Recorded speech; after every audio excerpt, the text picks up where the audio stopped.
What is up, everybody? It is your boy, Pigskin Pete. Happy Wednesday to everybody. With the season rapidly approaching, we have some very intriguing matchups coming up at the beginning of September in college football. We're going to take a look at some of those matchups over the next couple of weeks, and we're going to start out today with one of the big ones, one of the most interesting ones, one of the most talked about games in early 2021, Alabama and Miami.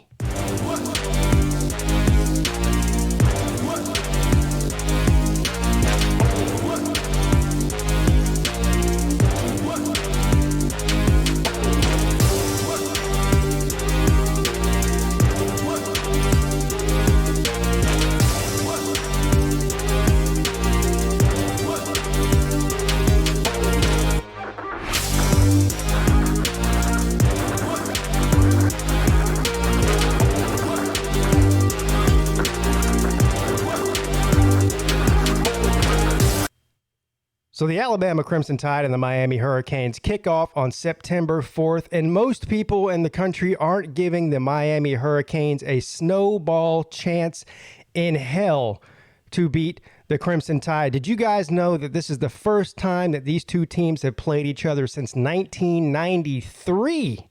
In January of 1993 for a national championship, a game in which Alabama won the game 34-13. So it's been a long time coming. The Miami Hurricanes want their revenge. Now, to me, this game is more about Miami than it is about Alabama. Alabama does not rebuild, they reload. They're one of 4 or 5 teams in the country that can say that. They're coming off of a huge national championship win this past season.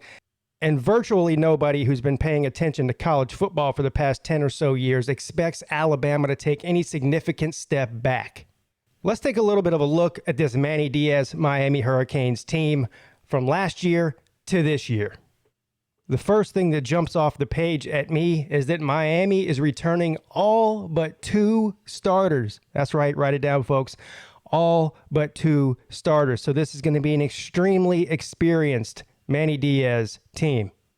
Now, the big question mark that everybody is asking, and rightfully so, is what is the health status of superstar quarterback Derek King? The Houston transfer that played for Miami last year ended up tearing his ACL in the, I believe it was the Cheez-It Bowl.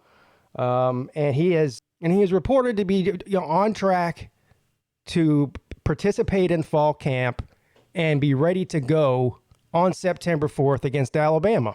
So last year in a shortened season, Derek King accounted for 3,200 yards or so. That would be 2,700 yards or so passing and a little over 500 yards rushing, 27 total touchdowns before he hurt his knee.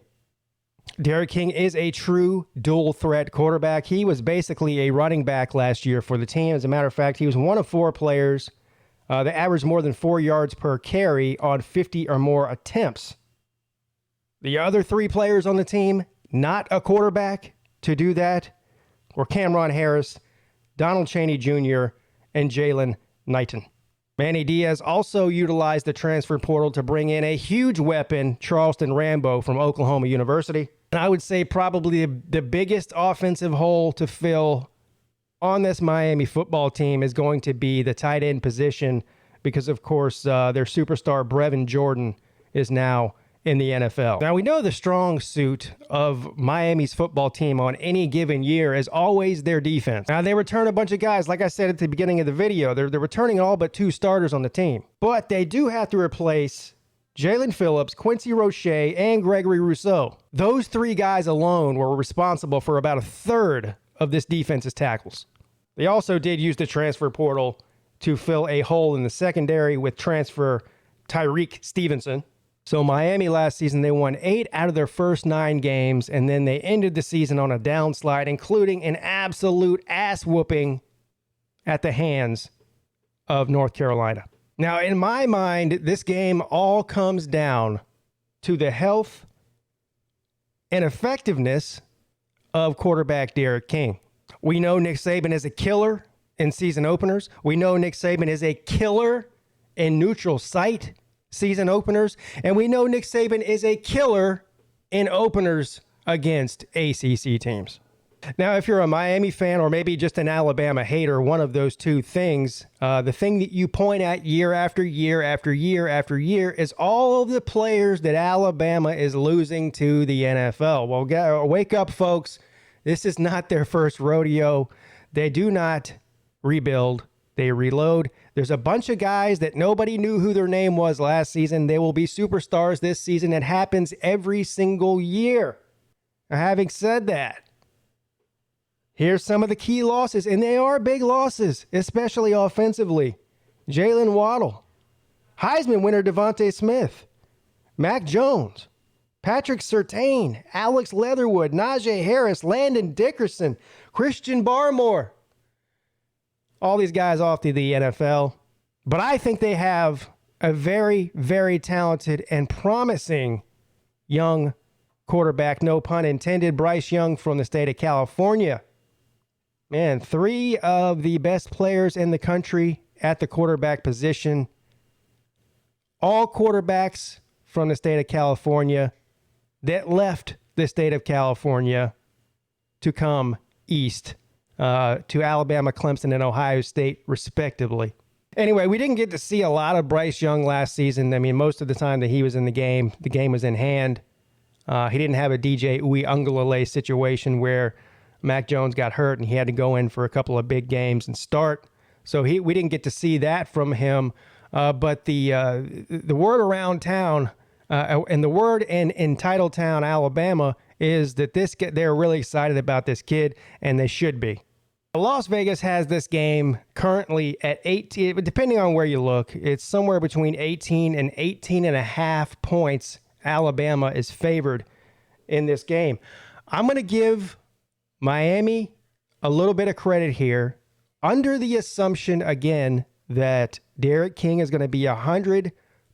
I think just based on the experience alone on this Miami team, I'm going to give them a closer loss than 18 points. I would take Miami at 18 or 18.5 right now.